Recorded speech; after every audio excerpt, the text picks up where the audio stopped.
Plan pour réaliser une antenne lambda, hein, 144 430. Voilà. Donc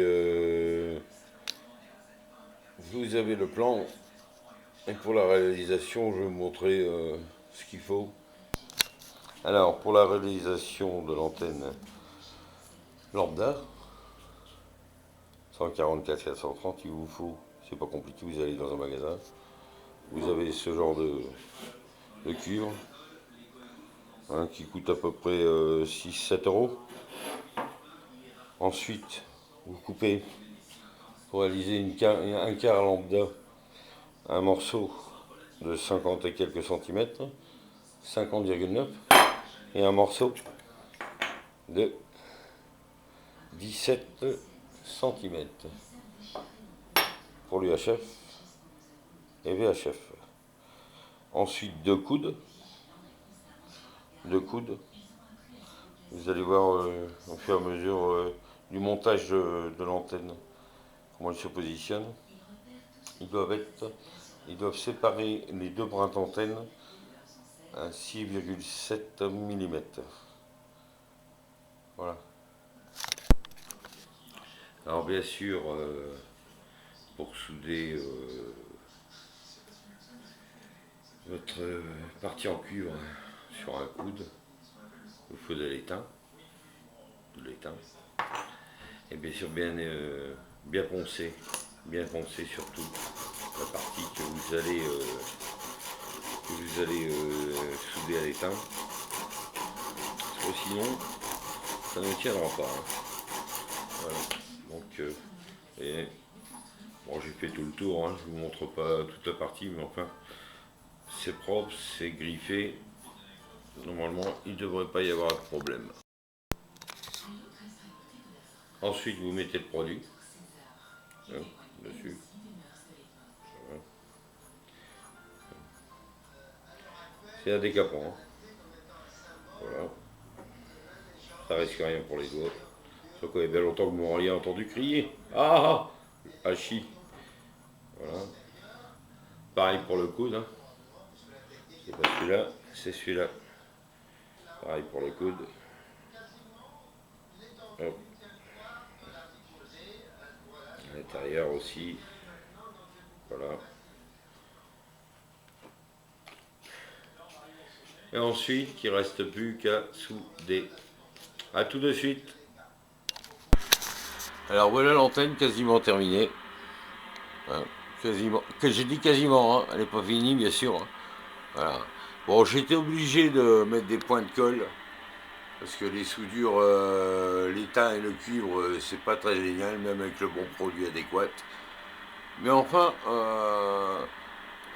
voilà quoi. Hein. J'ai raccordé, voilà, les deux bandes, hein, ici et là.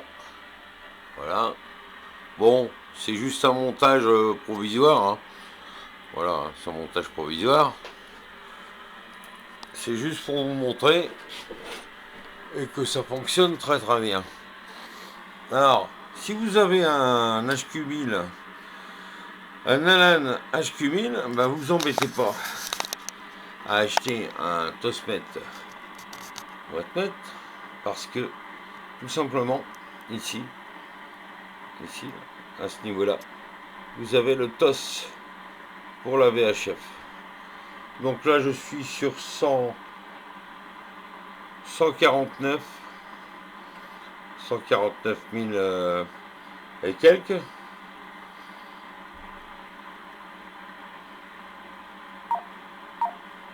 Et je vais vous montrer le TOS.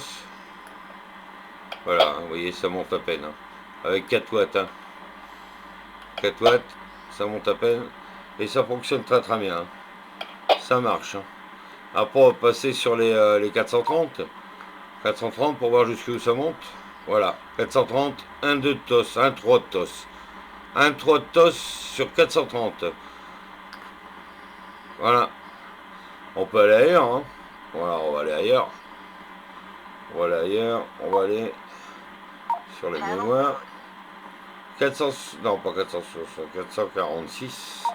Tiens, les fréquences légales en France, 446 093 7575. Voyons voir. Pareil, hein. 1, 2 de TOS. Voilà, 1, 2 de TOS. Et ça fonctionne super. Voilà. Alors, en matériel, ça m'a coûté quoi? Ça m'a coûté le cuivre, hein, avec une barre d'un mètre. Une barre d'un mètre, vous en avez assez, une barre de cuivre d'un mètre, pour faire une cardon de lambda comme celle-ci. Hein. C'est une cardon de lambda. Voilà, il vous faut ça. Donc ça coûte à peu près 7 euros chez Castorama, hein, pour les Français. Dans les pays étrangers, je ne sais pas comment ça s'appelle. Mais par exemple, Monsieur Bricolage ou autre, vous achetez le cuivre, vous le mettez à dimension, hein, bien sûr, hein, comme j'ai précisé avant sur... voilà, que j'ai précisé avant. Et ensuite, qu'est-ce que j'allais dire? Brancher tout ça sur un briefing UV5R+, voilà, hein, pas de problème. Voilà, voilà le résultat. Hein. Hein. Voilà, pas besoin de s'embêter. Ça vous coûte moins de 10 euros. Moins de 10 euros pour fabriquer une VHF UHF, c'est-à-dire une bande bien sûr. Pour moins de 10 euros, vous avez votre VHF UHF. Il ne me reste plus que les excès à faire. Je vous montrerai, hein, quand j'aurai chopé quelqu'un. Je vous montrerai pour voir si ça fonctionne dans d'excellentes conditions. Pour l'instant, je n'ai pu faire qu'un essai sur mes deux appareils. Ça marche très bien, la radio est propre, il n'y a pas de problème. Maintenant, il faut voir sur des plus longues distances. Voilà. Attention le Douaisis. Attention le Douaisis. Le Douaisis pour Bois-Bernard qui appelle.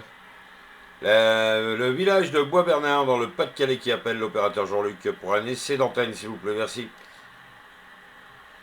Qui est Mathieu? Bah non, je suis pas Mathieu. C'est Jérémy, ça. Bah ouais, puis tout à l'heure t'appelles, je te réponds, on répond pas le bordel.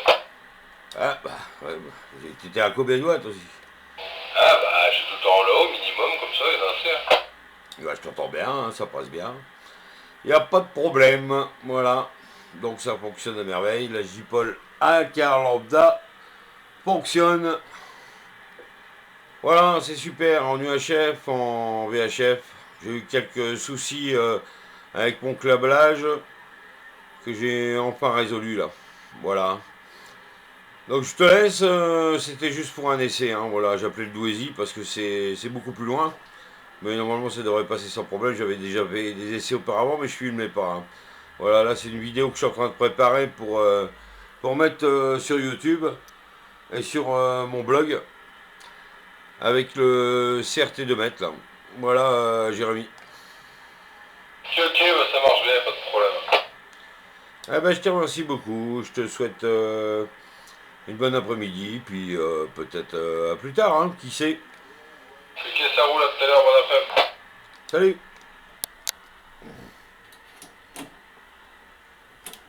Voilà. Ah, alors, petit rectificatif, ne soudez pas avec un poste, un petit fer à souder comme celui-ci là, hein, qui développe à peu près 40 watts. Pour les antennes, le cuivre et l'étain, le mieux c'est ce genre d'appareil. Hein. Voilà.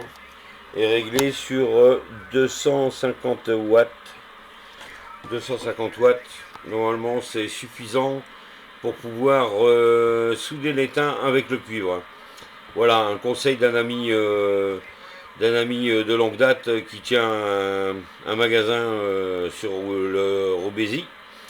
Hein, je lui fais un petit peu de pub en passant. CB Service, de très très bons conseils. N'oubliez pas, vous pouvez faire appel à lui. Il est toujours dispo. Quand il n'y a pas trop de monde, bien sûr. Voilà. Hein. Donc il vous faut ce genre d'appareil pour faire réaliser des antennes. Ou sinon, comme j'ai fait pour la première antenne, avec à 40 watts, c'est extrêmement difficile de souder l'étain. Voilà, vous savez tout. À bientôt.